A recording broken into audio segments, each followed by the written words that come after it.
Voice, आज की आवाज। केंद्रीय मंत्री ज्योतिरादित्य सिंधिया का बयान, महाराष्ट्र में भ्रष्टाचार की सरकार चल रही थी, सत्ता के खेल की सरकार चल रही थी, 3 गुटों में बांटी थी सरकार। मराठा होने के नाते सही कदम उन्होंने उठाया। एक विचारधारा के पक्ष में, प्रगति और विकास के पथ के पक्ष में यह जोड़ी एकनाथ शिंदे और देवेंद्र फडणवीस की जोड़ी एक संगम बनाकर दोबारा महाराष्ट्र को प्रगति और विकास की ओर अग्रसर करेगी। भारतीय जनता पार्टी सत्ता की खोज में नहीं रहती। भारतीय जनता पार्टी विकास, उन्नति, सोच और विचारधारा, सुरक्षा, सेवा, सुशासन के सिद्धांतों पर चलती है। यही रास्ता महाराष्ट्र में चुना। एकनाथ शिंदे वास्तविक तौर पर स्वर्गीय आदरणीय बाला साहेब जी के पद चिन्हों पर चलकर दोबारा विकास, प्रगति और विचारधारा के संगम को पिरोने की कोशिश कर रहे हैं। भारतीय जनता पार्टी और एकनाथ शिंदे दोनों मिलकर महाराष्ट्र में एक सेवा की सरकार साबित होगी। उदयपुर में हुई घटना को लेकर ज्योतिरादित्य सिंधिया ने कहा, किसी व्यक्ति को कोई हक नहीं किसी मनुष्य की जान लेना, और जिस तरीके से घटना हुई है, जितनी भी निंदा करेंगे वह कम है। जो घटना राजस्थान में घटी वह भी प्रश्न चिन्ह उठाता है कि किस तरह की सरकार राजस्थान में चल रही है। न जनता की सेवा हो पाती है, न जनता की सुरक्षा हो पाती है। किस तरह की सरकार इस प्रजातंत्र में राजस्थान में चल रही है। यही आशा करता हूं कि सख्त से सख्त सजा ऐसे लोगों को मिलनी चाहिए, क्योंकि यह इंसानियत और मानवता के ऊपर धब्बा है। ऐसी घटना हमारे देश में नहीं होना चाहिए। सबके मित्र, पुष्य मित्र भार्गव जी हमारे प्रत्याशी, और मीडिया के मेरे सभी बंधुगण जिनके साथ बहुत पुराना संबंध पिछले 20 वर्षों से मेरा रहा है।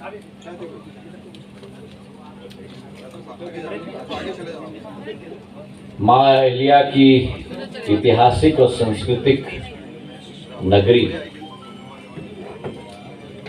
इंदौर में जब यहाँ आने का मौका होता है, हम अपने आप को सौभाग्यशाली समझते हैं। ये वीरों की नगरी है, पराक्रम के योद्धाओं की नगरी है, संस्कार की नगरी है, धर्म की नगरी है। और आज जब ये नगर निगम के चुनाव का विजन डॉक्यूमेंट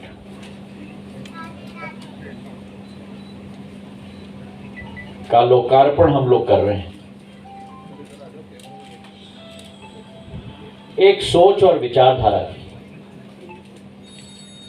जिस इंदौर ने सदैव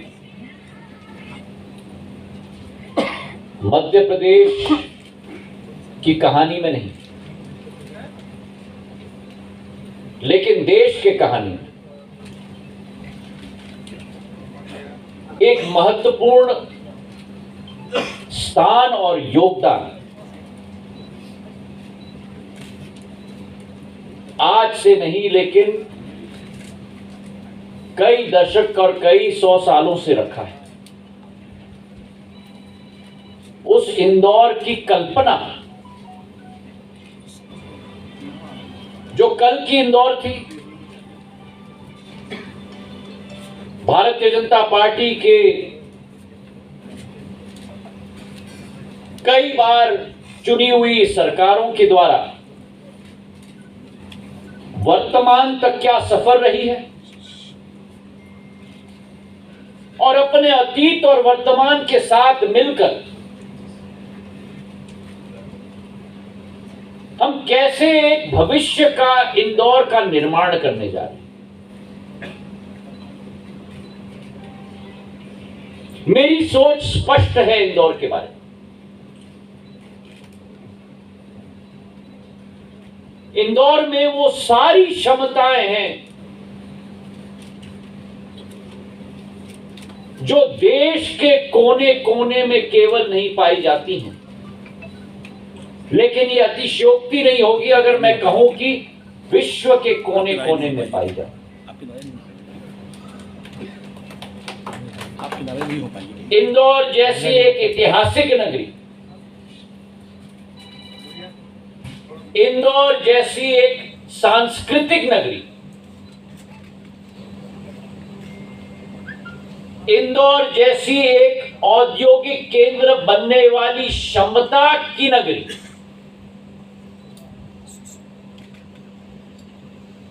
इंदौर जैसे एक सूचना प्रौद्योगिकी की क्षमता की नगरी शायद देश में हम नहीं पा पाएंगे, जिसमें इन सभी क्षमताओं का मिश्रण एक नगरी में आप पा पाओगे। और जो नींव हमारी पार्टी ने बनाई है, हमारे पूर्व महापौरों का कार्यकाल के आधार पर जो बनी है, चाहे कैलाश विजयवर्गीय जी हो, उमा शशि शर्मा जी हो, हमारे मोगे साहब हो जो मंचासीन हैं, हमारी मालिनी जी हो जो मंचासीन हैं,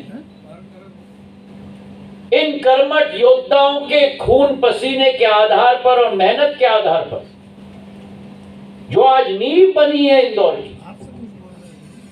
अब उस पर ताज लगाने का समय आ चुका है। तो इस विजन डॉक्यूमेंट के आधार पर मैं सभी मतदाताओं को अपने तरफ से हाथ जोड़ के निवेदन करना चाहता हूं। एक नौजवान होनहार प्रत्याशी प्रधानमंत्री नरेंद्र मोदी जी ने, मुख्यमंत्री शिवराज सिंह चौहान जी ने और भारतीय जनता पार्टी के एक एक हमारे कार्यकर्ता के साथ भारतीय जनता पार्टी के राष्ट्रीय अध्यक्ष नड्डा जी ने और प्रदेश अध्यक्ष विष्णुदत्त शर्मा जी ने जनता की सेवा के लिए उतारा है। एक ऐसा योद्धा जिसने जीवन भर युवाओं को प्रोत्साहित किया है जनसेवा के रास्ते में आने के लिए, वकालत का रास्ता चुना, लोगों का पक्ष रखा, और आज अगर जनता का आशीर्वाद मिलेगा तो संपूर्ण इंदौर शहर का पक्ष राष्ट्र स्तर पर नहीं लेकिन विश्व स्तर पर रखने की क्षमता ये पुष्य मित्र भार्गव जी रखते हैं।